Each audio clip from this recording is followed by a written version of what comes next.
SwayamPrabha. Digital India. Educated India.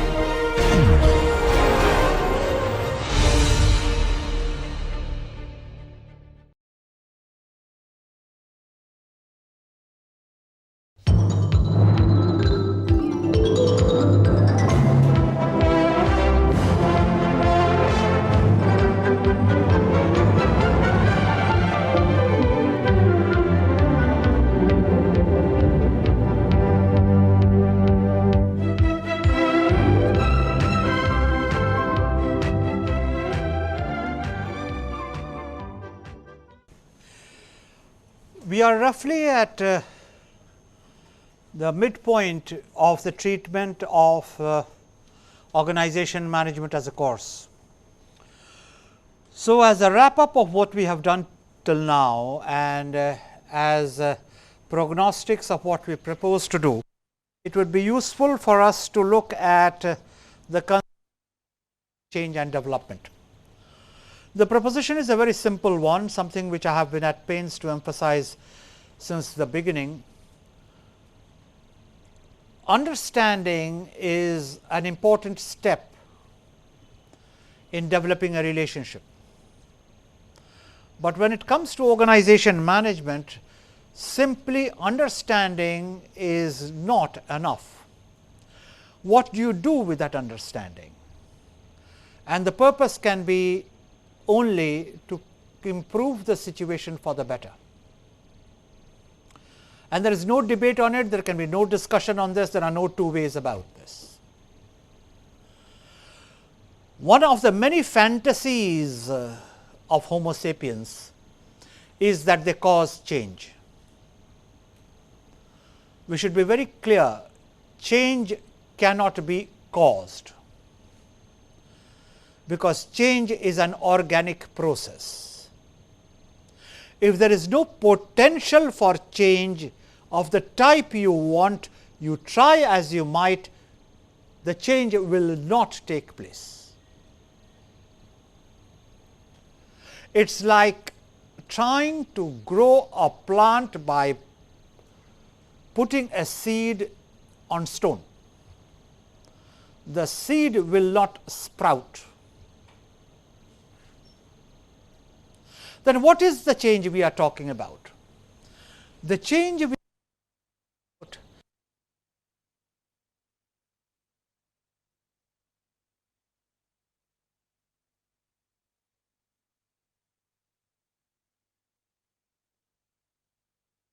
about living objects. Let us get that clear. No living object can be static at a point for endless period of time. If it is, it is not living. The definition of a living object is a continuous process of change internal to the object, and through that change process the object establishes a relationship with the environment, and since there is no such thing as a static environment in its natural incarnation, the environment will be continuously changing, and so must be the object. And it is this dynamic relationship which is the essence of change. So, what is it that you mean when you manage?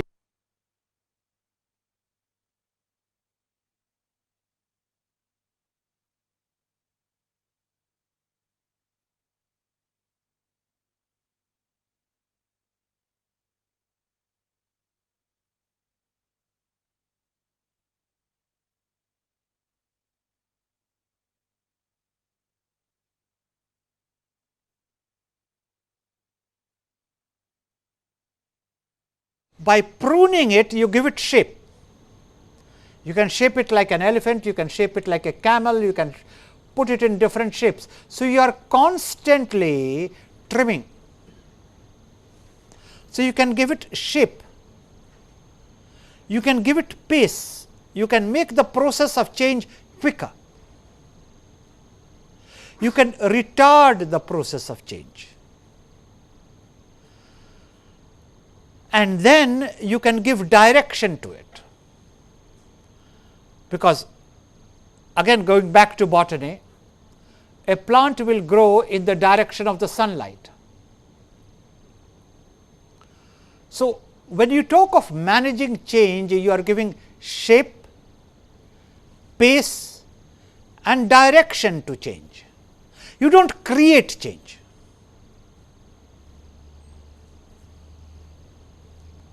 And for any change to take place, it must be embedded in the potential of the system that you are trying to make an impact on.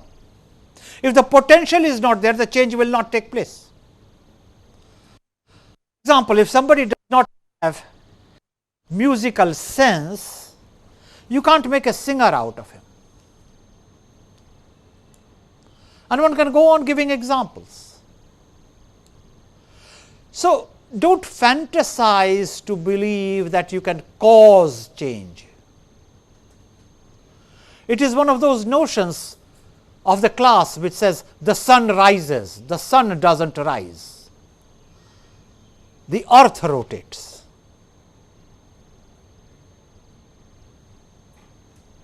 The truth is the sun cannot rise. You get an illusion because of the rotation of the sun, of the earth, that the sun is rising. And then with the kind of ego Homo sapiens typically have, you believe also that the sun sets. The same class of problem. Time is passing. I mentioned this to you earlier on. Time does not pass. Time is constant. It has no beginning, it has no end. You are passing. But again, the ego of the Homo sapien prevents him from saying, I am passing. He will always say, time is passing. So also you believe you can cause a change. You cannot cause a change. You can at best manage a change. And manage a change where the potential is there. And it is important to have your fundamentals right before you understand these concepts. So, a lot of learning in management requires first unlearning the notions which you have held dear to yourself, because you very soon start realizing that what you believed is no longer the objective reality. In this particular subject, you are focusing on organizational change. How do organizations grow? How do organizations develop? How do they decay? How are they renewed?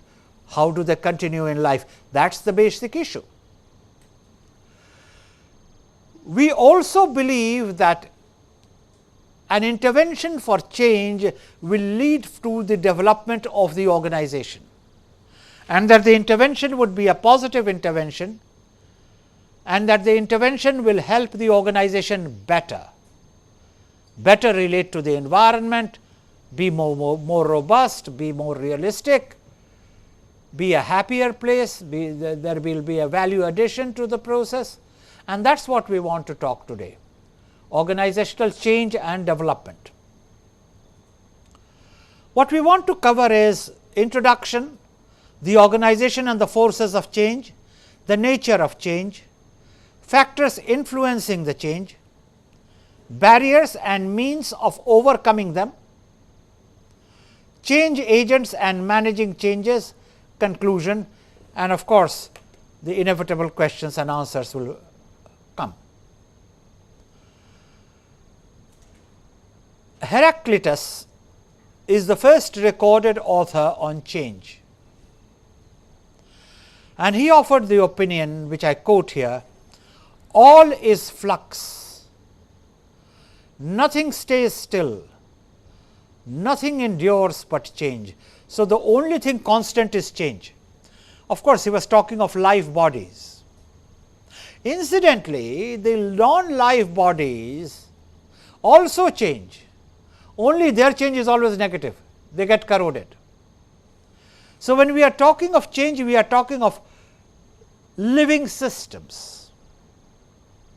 We are not talking of corrosion, even though technically that would be listed as change.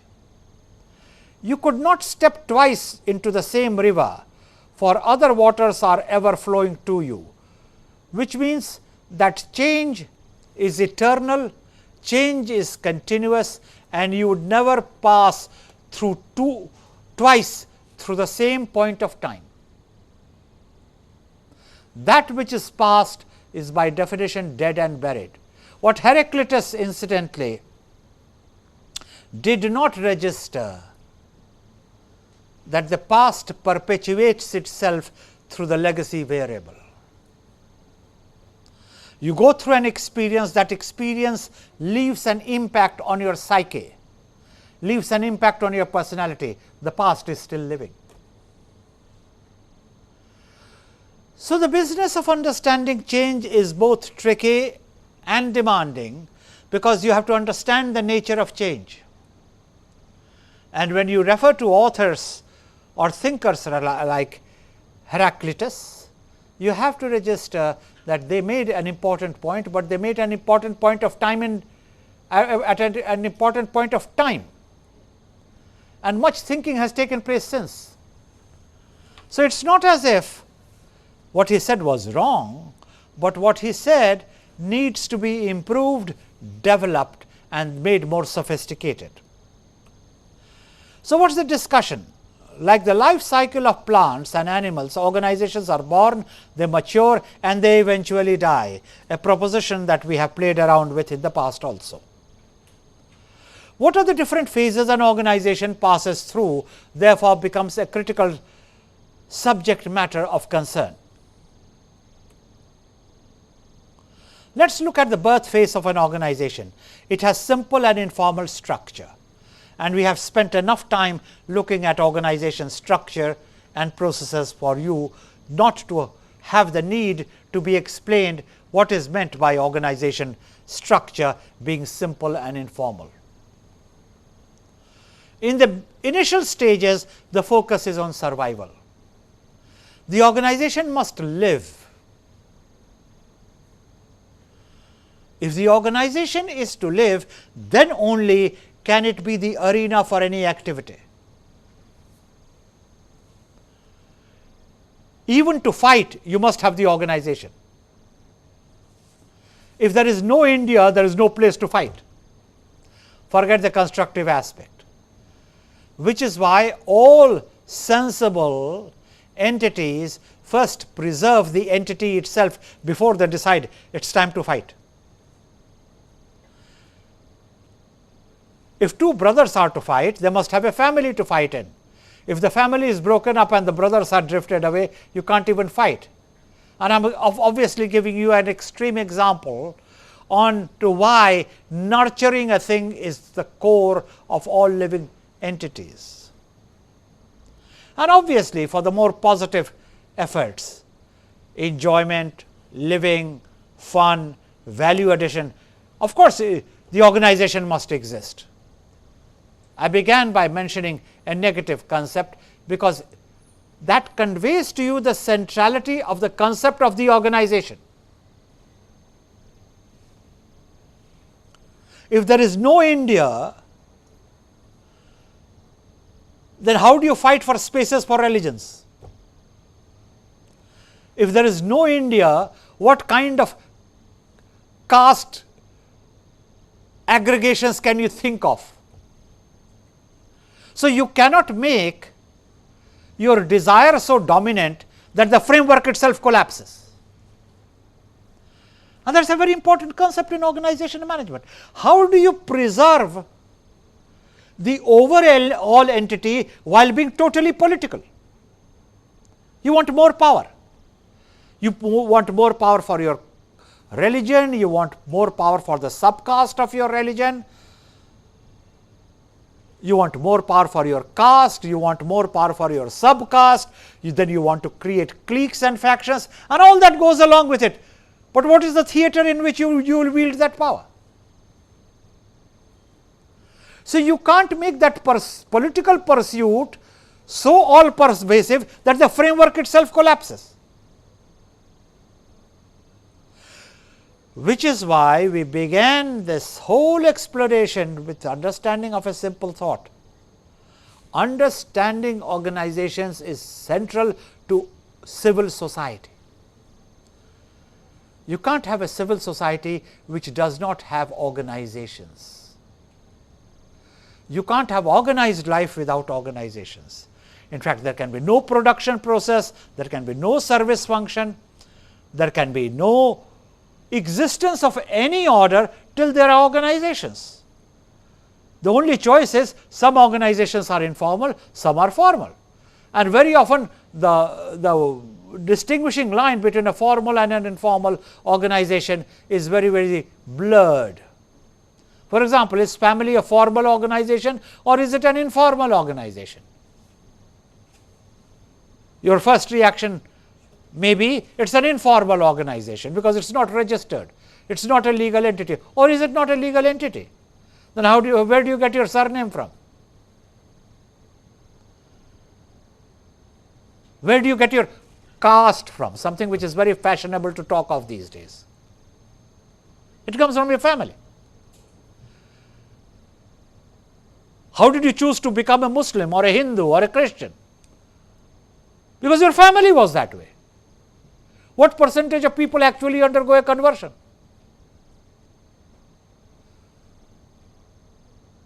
Then all application forms call for the name of the father. Now there is a movement, call for the name of the mother.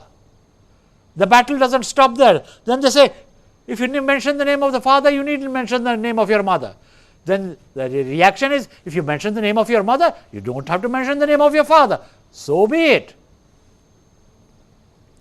Silly battles. But of course, there must be battles to fight over. Otherwise, what kind of identity do you have?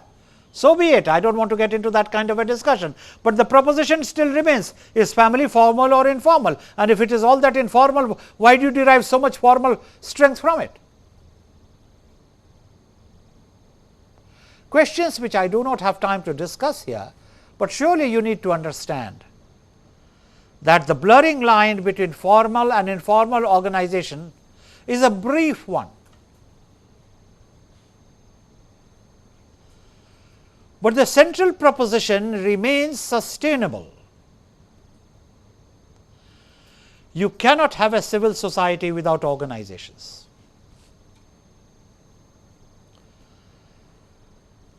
So, the focus is on survival of the organization. How do you make an organization survive? When it is born, when it grows, it decays. The only way you can make an organization survive is through organizational renewal.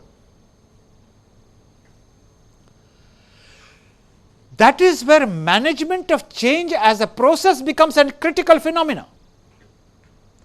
You know the organization is changing. Can you intervene through strategies to manage that change constructively? A, to stop the decay, B, eliminate the factors which are causing that decay, C, strengthen the factors that reinforce the positive constructs in the organization, and can you create an equilibrium and a ratio where the positive factors interplaying in an organization are stronger and larger than the negative factors playing there? Because if the negative factors are stronger and numerically larger than the constructive factors, then the organization cannot survive.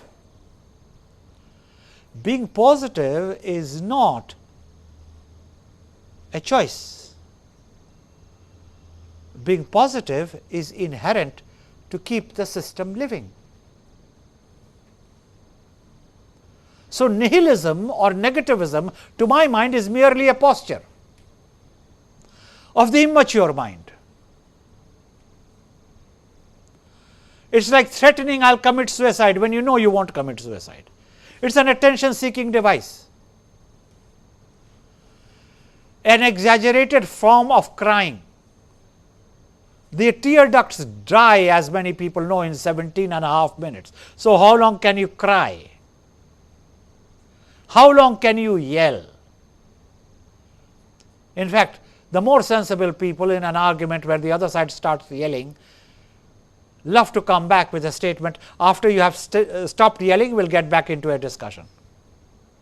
How long can you yell?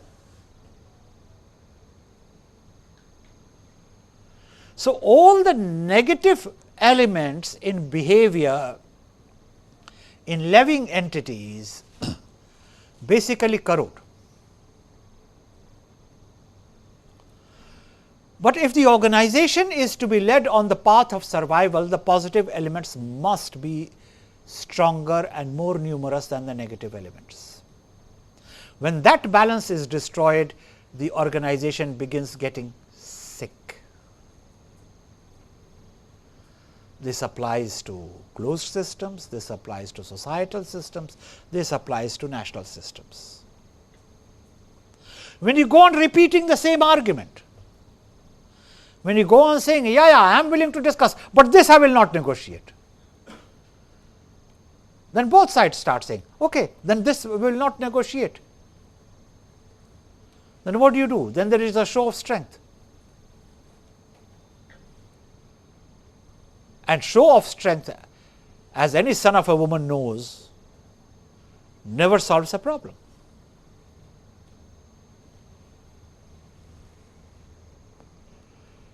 In fact, those of you who have any interest in history would know that the roots of the Second World War were sowed in the Vienna settlement, which sorted out the First World War. If you create those terms and conditions of peace, then sooner or later the vanquished will turn around and say, now is the time to challenge you, which is exactly what Germany did, which is exactly what the Allied powers fought for. It is another matter that they fought foolishly, but we are not here to discuss history, interesting and relevant as it may be. We are here to understand that you can't have peace enforced by force, because force generates its own antithesis and its own resistance. It must reach its own equilibrium.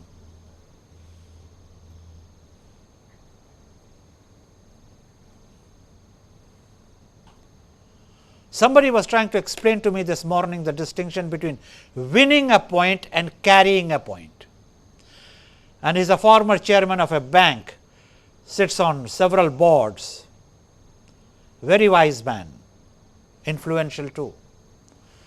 And I let him elaborate and pontificate for about 10 minutes. And there were at least 3 other witnesses to the conversation. One of them was a serving chairman of a major bank, another one an industrial prince, and a third one a managing director. And they were listening to this elaboration with rapt attention, and after he finished I said, but why must you either win a point or carry a point? He said, I don't understand what you mean. I said, it's not so complicated. You have spent a lot of time trying to explain what's the difference between winning a point and carrying a point. The truth is you have to do neither. What you have to do is to carry all dissent along with you. You have to incorporate that dissent. Therefore, there is an algorithm with which you have to settle and manage your decision making. In other words, there are limits to change. You can't impose change after your heart's desire. Or as the expression goes, you can't ask the world to stop rotating because you want to get off. It's a personal problem.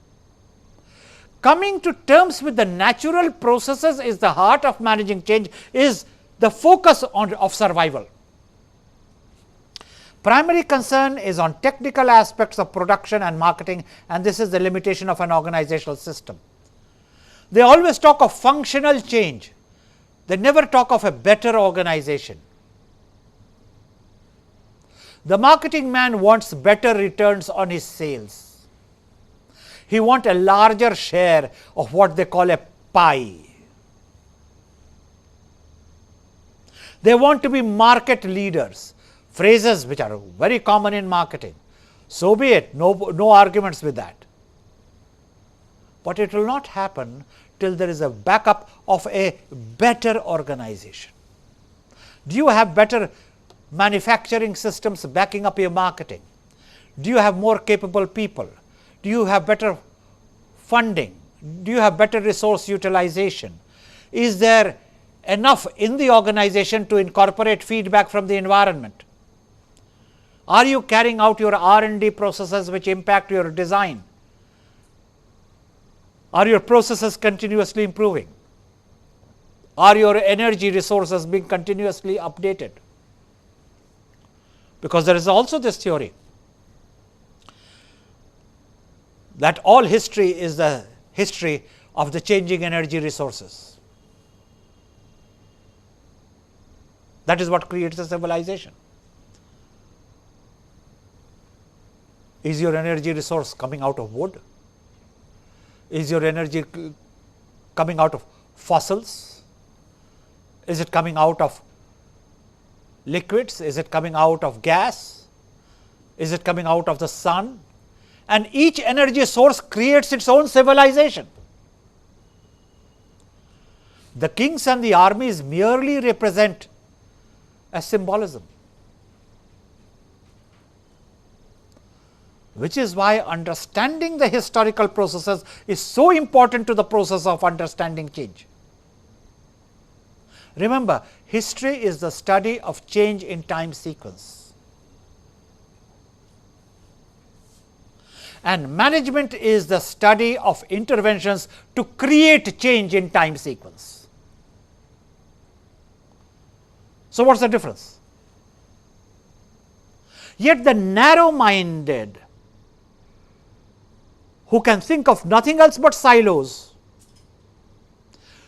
will say, I am interested in manufacturing, I will talk manufacturing, give me the supply chain management, give me the throughput process, I will give you the product, for the rest I do not care. Okay, you need not care, but what do you do with your product? They do not want to hear it. The whole process of management is the process of intervention strategies for giving shape, pace and direction in a time sequence. And remember my definition of change.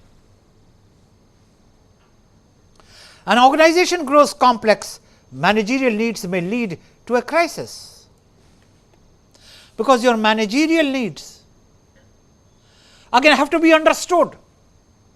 And then comes another phrase in organization management, you have to create the coping strategies. How do you cope? The poet would say,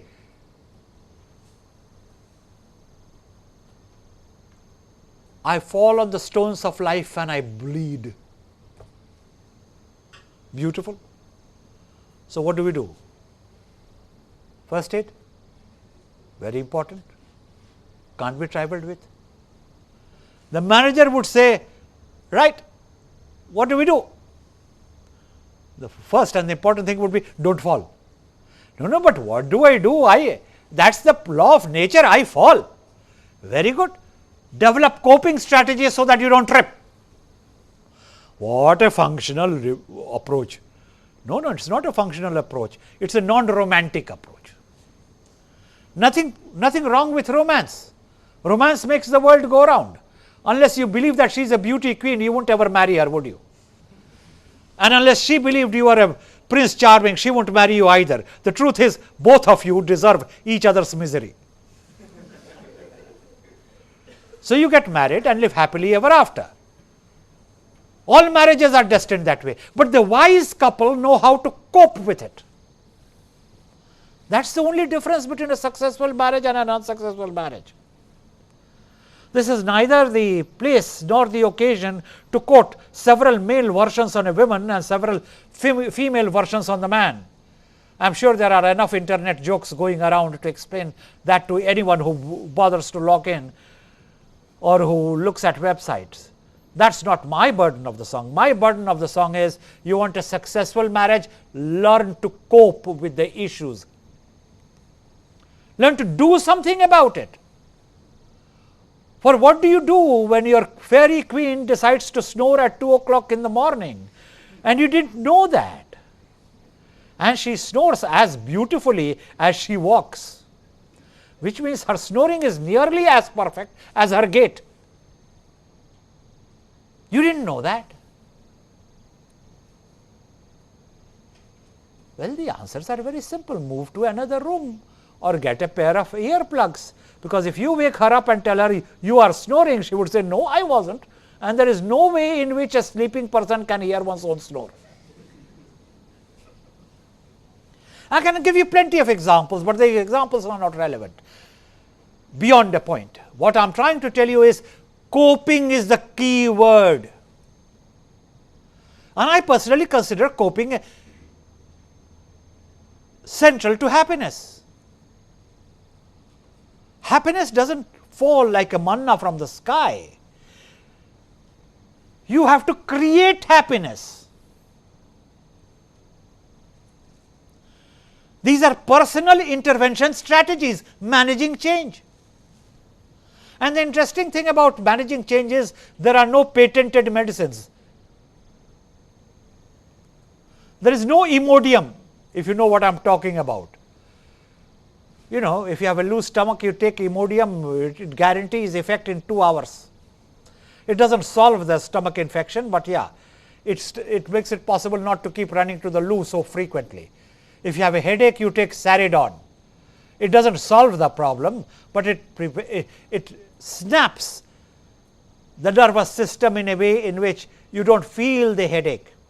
These are not intervention strategies. These are not cures. They merely help you to hold on the situation. An intervention strategy helps you to get to the root of it and reverse it. That is managing change.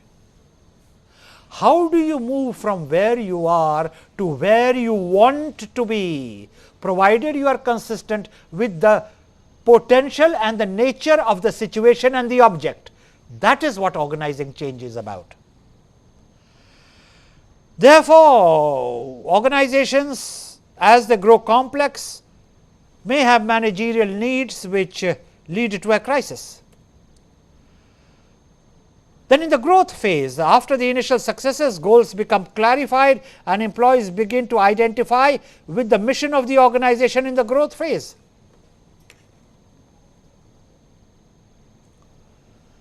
A truly growing organization has no contradictions between the core objectives of the individual who works for it and the core objective of the organization. For example, you can't have a successful and effective teaching institution if you have as faculty people who are not interested in teaching. They are there because they did not get any other job. Now, what kind of growth will that institution have? Where is the match? What kind of a project you will have when people get into it for making money and not to complete the project? And there are so many sterling examples, I do not have to cite anyone here. You merely have to go through your daily newspaper. Yeah, you heard me right. I did not say the daily newspaper, I said the daily newspaper. You feel like you are hanging. To read about all the scandals, mismatch between the people who got hold of the organization and what the organization was initially about. The mismatch is not such a simple affair.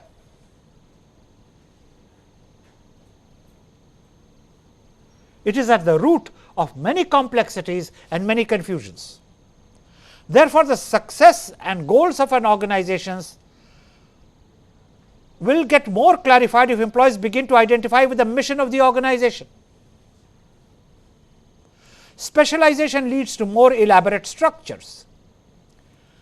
And so inevitably there is a demand for delegation of authority. Authority needs to be delegated to the point of action. It is a very simple law. Has never been stated that way in management principles, but it's about time it was. You can't exercise authority at a distance from the point of action.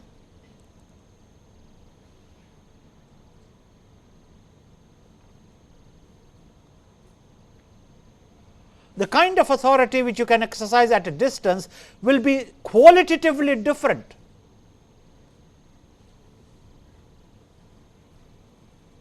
But operational action will have to be delegated to the point where the problem is. Overload of work and unwillingness to delegate authority may lead to a serious crisis. It always does. So, it creates a typology of change. Change may be required in your understanding of where action is.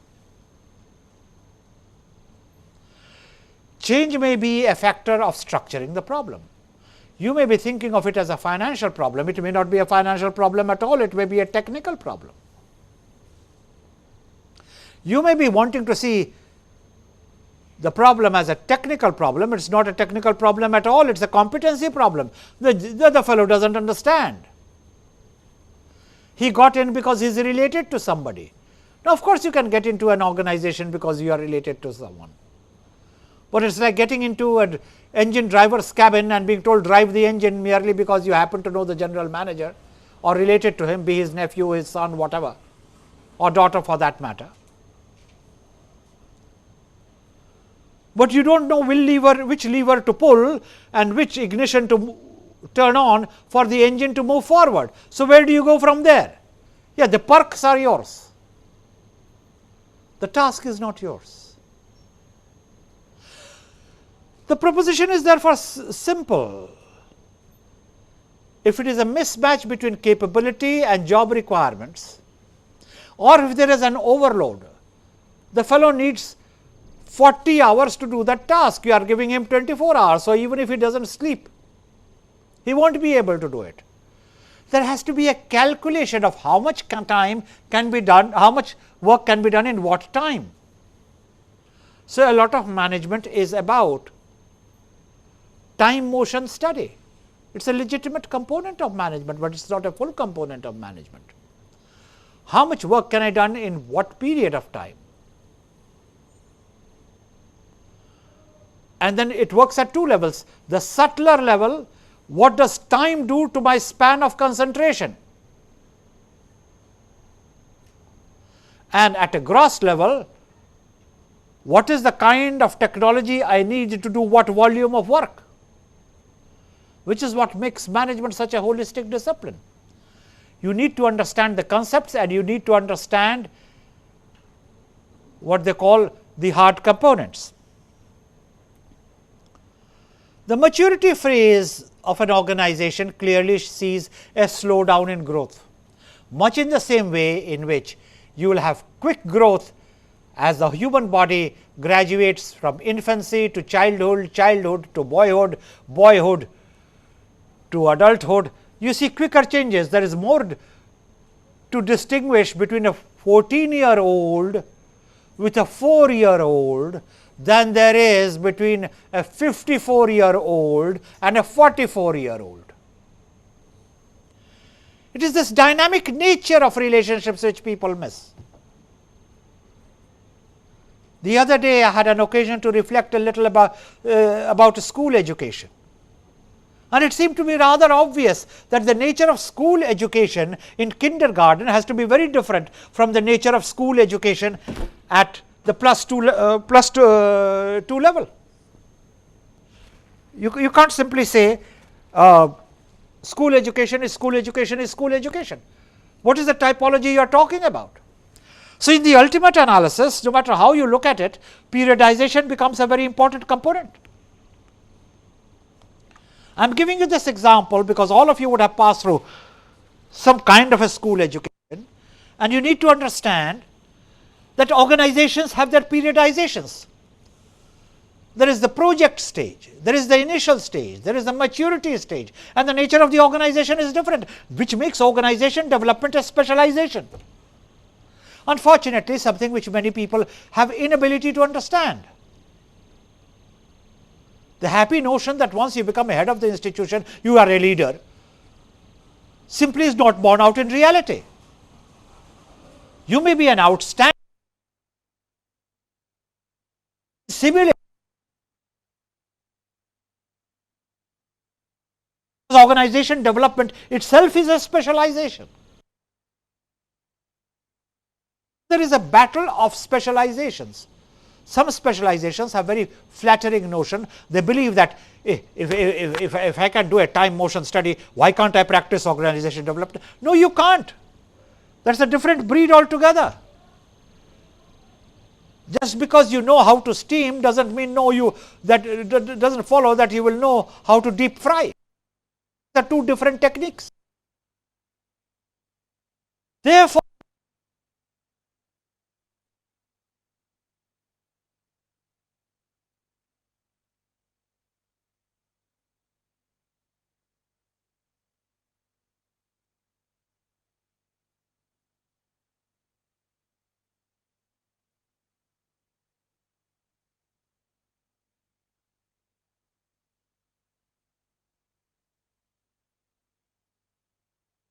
change itself has its own pace. It's very important. Let me repeat that for the sake of clarity and emphasis. Change helps you to give shape, pace and direction to the process of change which is inherent into life bodies. However, the processes of change themselves have a pace. The processes of change have a pace,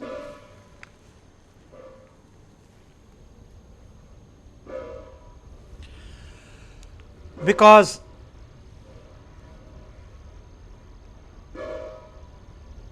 the way change is engineered will have its impact on the stage of the organization, and the ability to read the stage of the organization is a specialization issue. Typically, streamlining intervention might be required. Which type of intervention would work where? Illustratively, in certain cases, counseling may work. In other situations, it may be necessary to give directions. Therefore, you can't run an organization on the principle, no, I don't believe in giving directives. It is not a question of what you believe, it is a question of what the situation needs. No, I give directives. People jolly well do what they are told to do. Great. There may be somebody as daft as you in the audience who is the receptacle of your orders, and he may say, I am not going to do what you want me to do. Now, I will do it my way. So, what do you do? Again, the classical problem of problem solving. What do you do when the two warring parties refuse to move?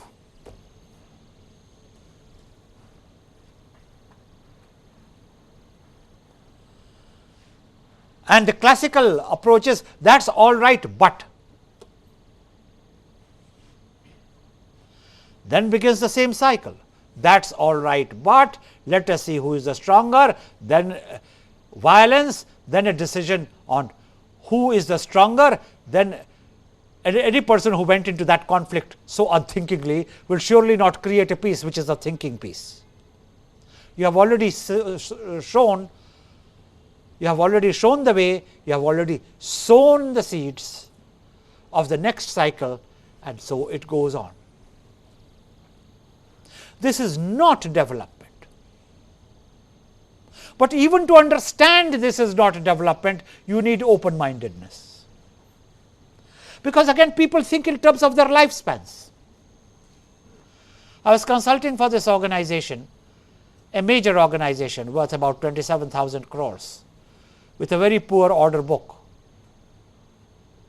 So, I said if it continues this way, it will be a sick organization soon, and they were all general managers and above.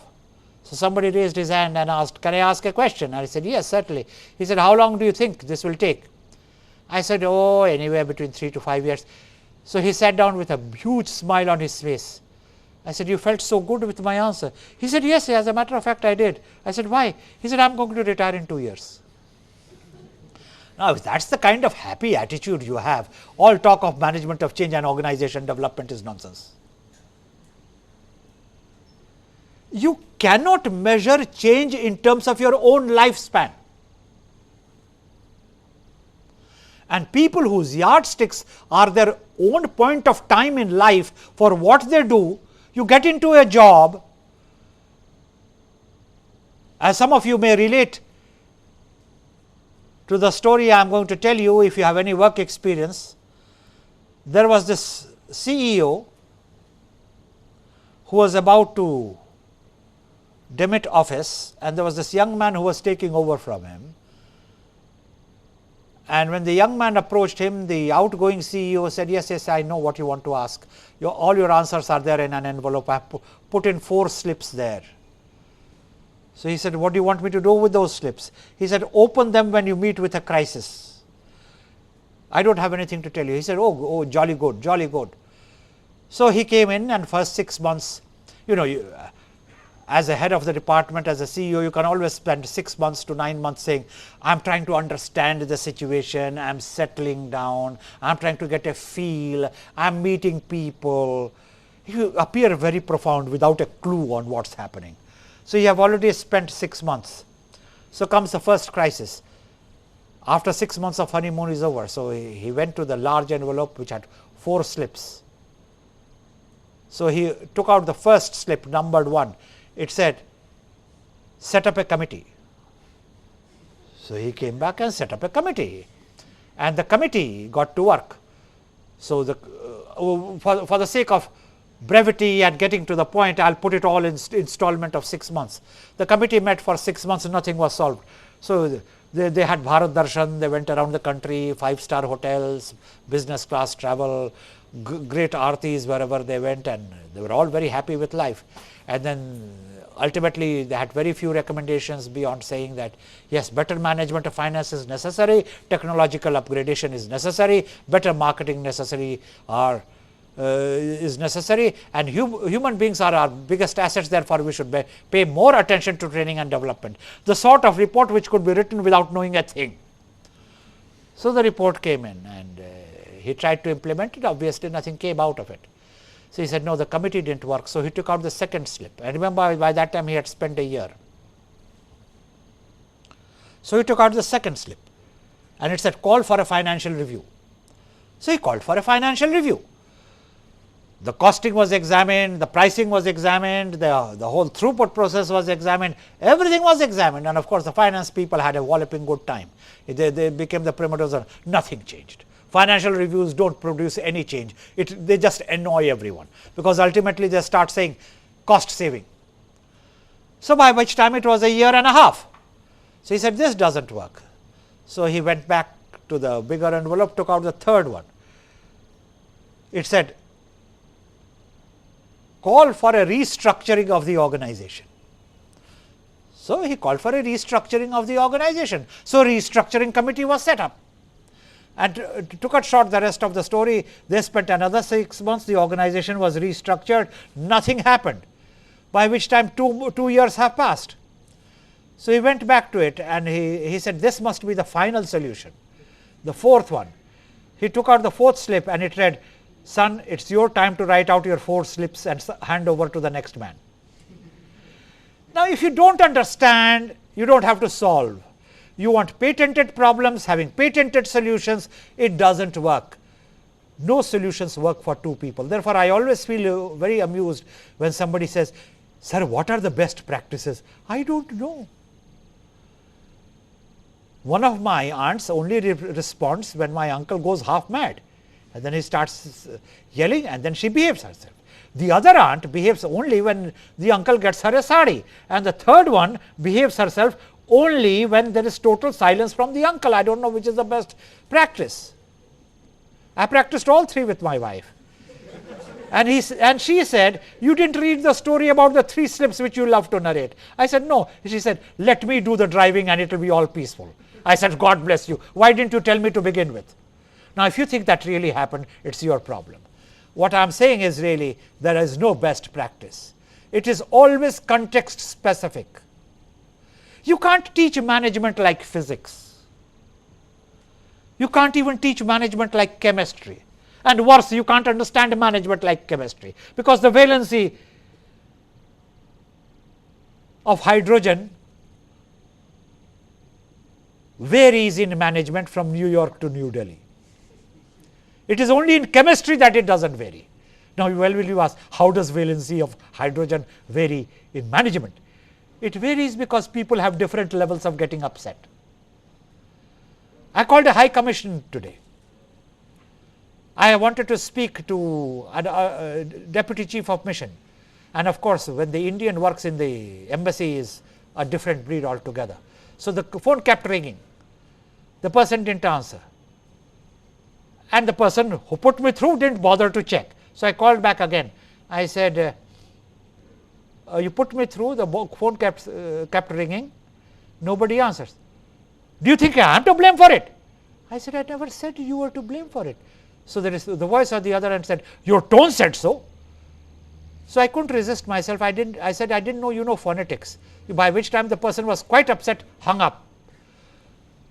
So, I called a second time, and before I could say anything, the person puts me through another line, and that kept ringing.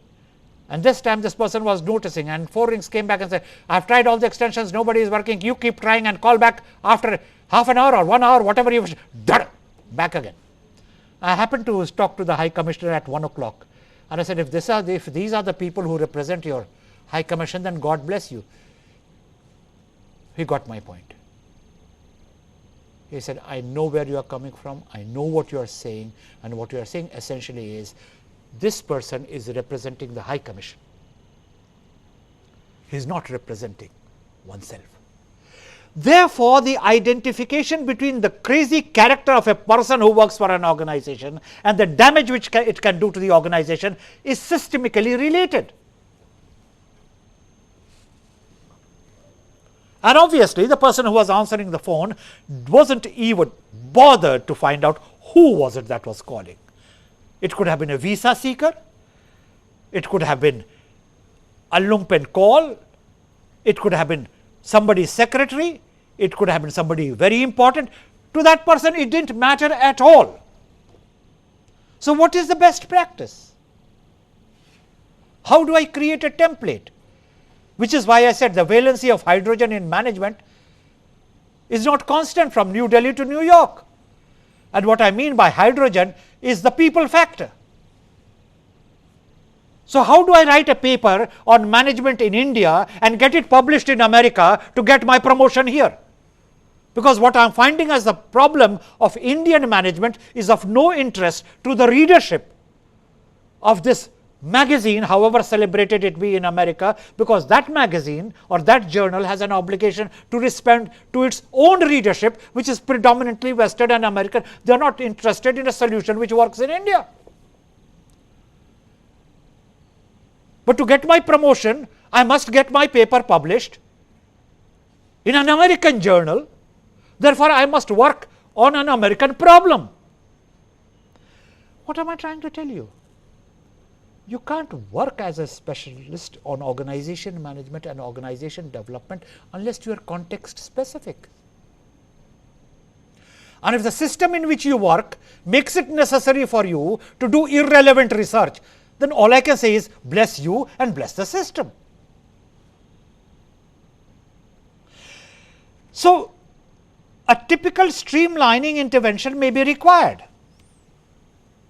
Not all organizations pass through this phase. Diverse array of products for different markets.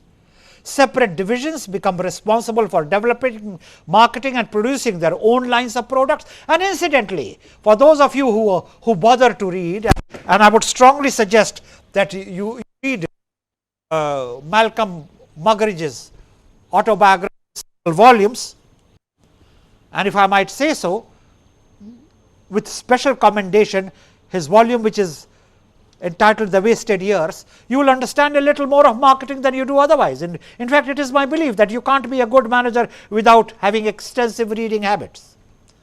Call me old fashioned if you will, but I plead guilty to it. And Malcolm Muggeridge makes a very simple point. The same perfume packaged in a fancy carton will fetch you 3 times the price as the perfume which is sold without that fancy carton. Therefore, you must understand the separate divisions become responsible for developing, marketing and producing their own lines of products, and own lines of products need not be different from one to the other in a substantive sense. What sells is something totally different. You may decide to get as a wife somebody who gyrates beautifully on the floor. It has got nothing to do with that quality as a wife. She may not know how to darn your socks, or how to put on that button when you are rushing away to office and you don't know how to put it. Now, of course, in an era of gender equality, the answer would be, and why must I put on your button? You put it on yourself. You know, in the previous era, the woman used to say, fix your own breakfast. Now they say, fix your own button. Yeah, sure, I'll fix my own button. But the question is, marriage requires certain qualities both ways, of which gyrating on the dance floor may be a useful optional extra, but is not central to that act. In other words, recruitment, selection, promotion, training is central to organizational health and organizational change. If you are not able to marry the two, forget about organizational effectiveness, and that is the proposition which I am trying to push across to you.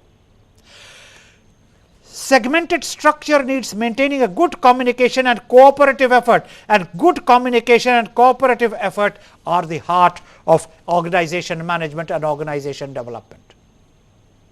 Unless you can communicate with each other, do not have people in it. And unless people are willing to cooperate, you might as well close down the organization. In a nation, it causes civil war. In an organization, it creates total dysfunctionality leading to closure. Team building and cooperation are necessary during this phase. In the decline phase, markets decline and products become obsolete. You merely have to look at the entertainment industry as it exists today to understand what has happened to the DVD. Home entertainment is so technology prone that the content has been transferred on to pen drives. The technology of display has changed. You have the Bluetooth, you have direct to home telecasting, and now very soon you will have it on your mobile. Who is interested in a DVD? Product obsolescence may have to do with the market change. You will call it market decline only because your product is on the decline. So, again goes back to the classical question. You are passing, time is not passing. The market has changed, your product has declined, the market hasn't declined. Know where to look for the issue. Organizations become risk averse and less innovative in a decline phase. Top management operates in a crisis mode that prevents strategic long planning from being completed. Streamlining strategic planning and fostering innovation are critical issues during this phase. Therefore, organization development is a close cousin of strategic planning. You can't have an organization development without linkages with strategy. Much of what we have constructed inherently opposes change. Companies are designed in a manner that often makes change difficult. What then does change mean in the context of organizations? I am going to take that up in the next session.